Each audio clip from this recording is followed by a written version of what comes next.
Imagine living in a place where every wall whispers stories from centuries ago.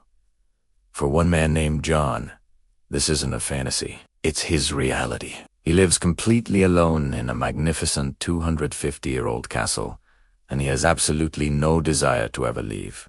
This isn't just any old building. It's a sprawling fortress with towering turrets, winding secret passages, and grand halls that have seen generations come and go. Most people would find the idea of living in such a vast, empty space a little spooky. But for John, it's paradise. He's not a recluse hiding from the world. He's a guardian of history, a modern-day Castellan who has found his true calling. His days are filled with a unique routine. He wakes up to the sun streaming through giant arched windows, illuminating dust motes, dancing in the air like tiny fairies. His morning walk isn't to a local coffee shop. It's a patrol of the castle grounds, checking the ancient stone walls and tending to the overgrown gardens that were once playgrounds for nobility. He spends his afternoons in the grand library, surrounded by thousands of books, some older than the castle itself. He's read almost all of them, each one a conversation with the past. But why would anyone choose this solitary life? For John, the castle isn't empty. It's filled with the echoes of history. He says he can feel the energy of all the people who lived there before him. The laughter in the ballroom, the strategic whispers in the war room, the quiet moments in the chapel. It's all still there, and he's a part of it. He's the caretaker of these memories. People often ask if he gets lonely. He just smiles and points to the portraits on the walls. He says those are his neighbors, his friends, his family. He knows all their stories, their triumphs, and their heartbreaks. He believes his purpose is to keep their legacy alive, to ensure this incredible piece of history doesn't just fade away into a forgotten ruin.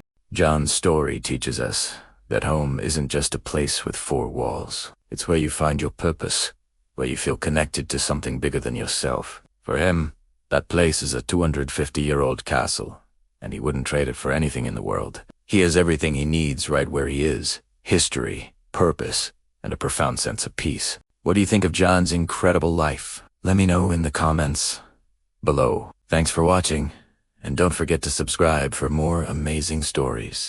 For his job, John is surrounded by movement, music, crowds, and pure energy. He organizes huge Scottish dancing events all across the country. We're talking large venues, hundreds of people, bright lights, applause. It's loud, it's social, it's high intensity. And then he drives home, 40 to 50 miles out from central London, into the open countryside, until a small octagonal tower appears through the trees. He unlocks the door, steps inside, and all the noise just disappears. He calls it his recluse.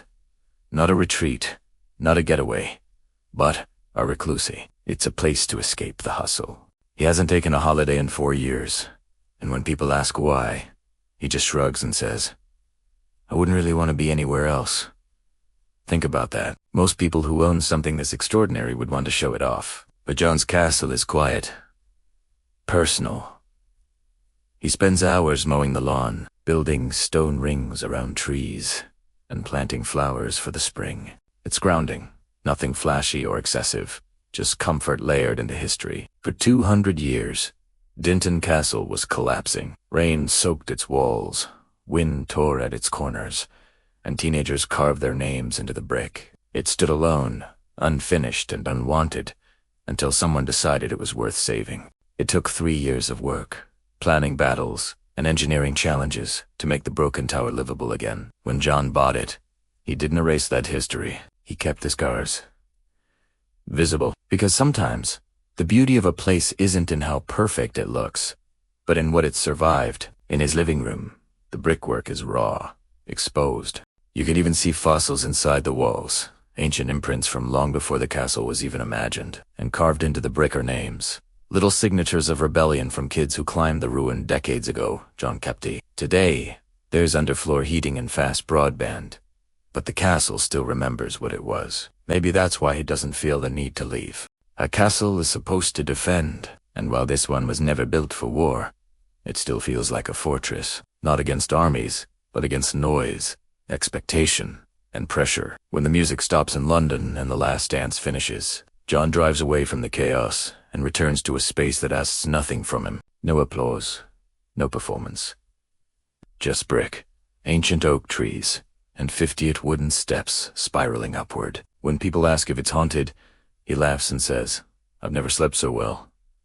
Perhaps the castle isn't haunted.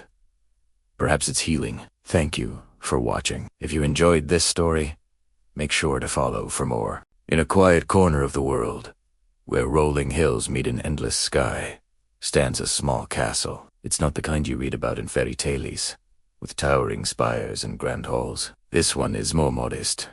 A fortress of solitude, built stone by stone, not by kings, but by a man named John.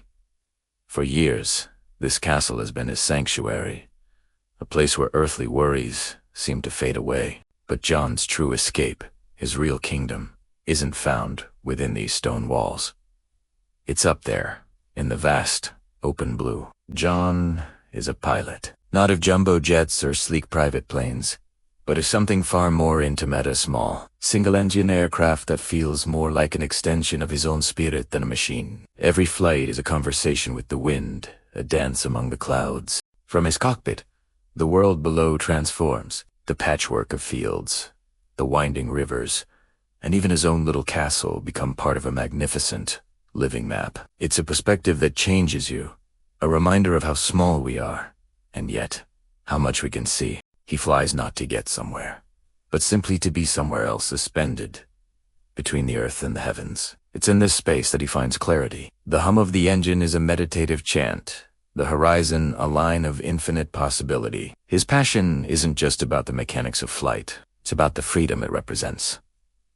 It's about chasing sunsets and racing the moon, about seeing the world from an angle most people only dream of. Sometimes, he circles his castle, a silent guardian, watching over his earthly home from his kingdom in the sky. The two worlds, one of stone and one of air, are reflections of the same dream. To build a life on your own terms, to find your own patch of earth, and have the courage to soar above it. John's story reminds us that our greatest adventures are often the ones we create for ourselves, fueled by passion and a desire to see beyond the horizon. Thanks for watching. If this story resonated with you, consider subscribing for more journeys like this one. When John first walked into Dinton Castle, it wasn't just a viewing. It was a decision, not just to buy a piece of property, but to choose a life. Because, let's be honest, living in a 250-year-old folly in the middle of Buckinghamshire isn't practical. It isn't conventional. And it certainly isn't easy. You don't just accidentally end up here. You choose Italiano. And since 2021, John has shaped his entire world around it. His days start with the morning light flooding into the south-facing bedroom.